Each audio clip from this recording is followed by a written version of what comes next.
আমাদের বর্তমান প্রধানমন্ত্রী নিজেই তো ৮০ টাকা ৯০ টাকা দিয়ে দুপুরে লাঞ্চ করে। সুতরাং খুব বড় বাজেটের মাধ্যমে যদি আবার কোনো কারণে 30% 20% লোপাট হয়ে যায়, তাহলে আপনি যত বড় বাজেট করবেন তার তো কোনো লাভ নেই।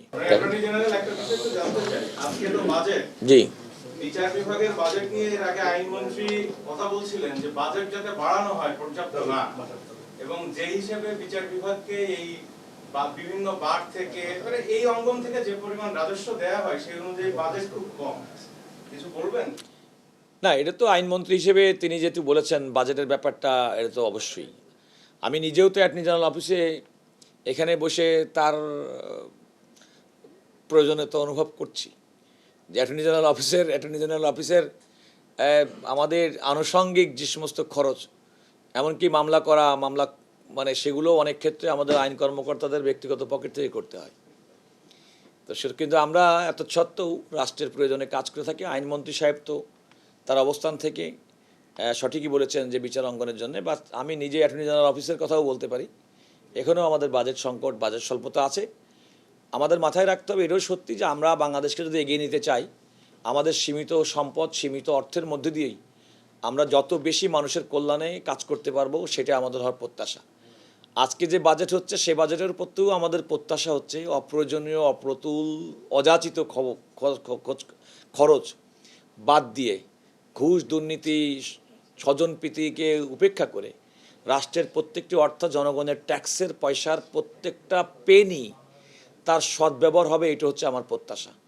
সুতরাং খুব বড় বাজেটের মাধ্যমে যদি আবার কোনো কারণে 30% 20% লোপাট হয়ে যায়, তাহলে আপনি যত বড় বাজেট করবেন তার তো কোনো লাভ নেই। আমার প্রত্যাশা থাকবে নাগরিক হিসেবে এই বাজেট যে কাজে প্রয়োজনীয়তা, যে কাজে ব্যবহার করা হবে, তার একেবারে বলবো না, আমি বলবো সততার সঙ্গে প্রয়োজন ততটুকু আপনারা ডিপার্টমেন্ট ব্যবহার করবে। আমি আপনাদের এই প্রসঙ্গে আমার এই অফিসের একটা অভিজ্ঞতা শেয়ার করতে চাই। এই অফিসে আপনারা জানেন যে সরকারের পক্ষ থেকে যখন বরাদ্দ দেওয়া হয়, বিভিন্ন খাতে বরাদ্দ দেওয়া হয়, তো আমাদের এখানে একটা আসবাবপত্রের একটা খাত আছে কেনার। তো সেখানে আপনারা জানেন যে বাজেট ক্লোজিং হয় জুন মাসের 30শে জুন পর্যন্ত, অর্থাৎ আপনার যে প্রয়োজনীয় টাকা আপনি খরচ করবেন, সেই টাকাটি খরচ করবেন আপনার 30শে জুনের মধ্যে, তা না হলে এই বাজেটটা ল্যাপস হয়ে যাবে।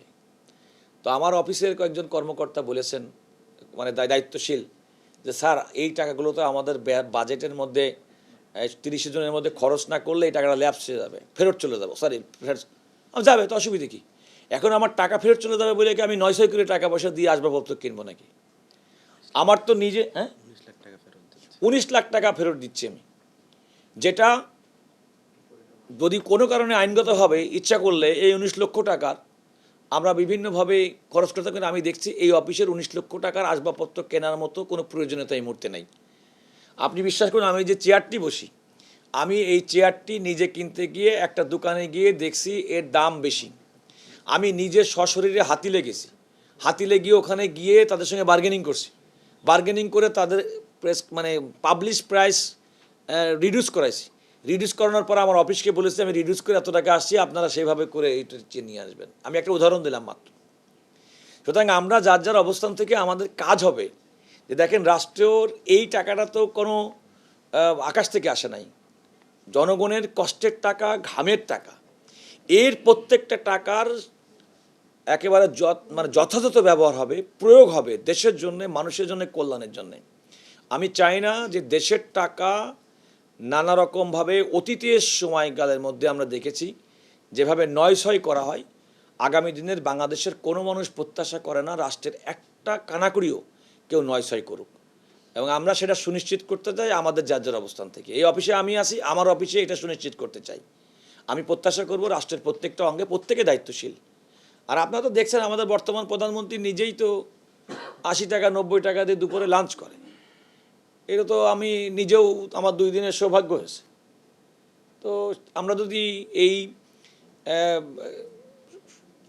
যথাযথ সম্পদের সদ্ব্যবহার করতে পারি, অর্থটা যদি অপচয় রোধ করতে পারি, তাহলে তো আমার মনে হয় যে বাংলাদেশের বাজেটের আকারের সঙ্গে নির্ভর করবে না, নির্ভর করবে এর যথোপযুক্ত ব্যবহারের উপরে।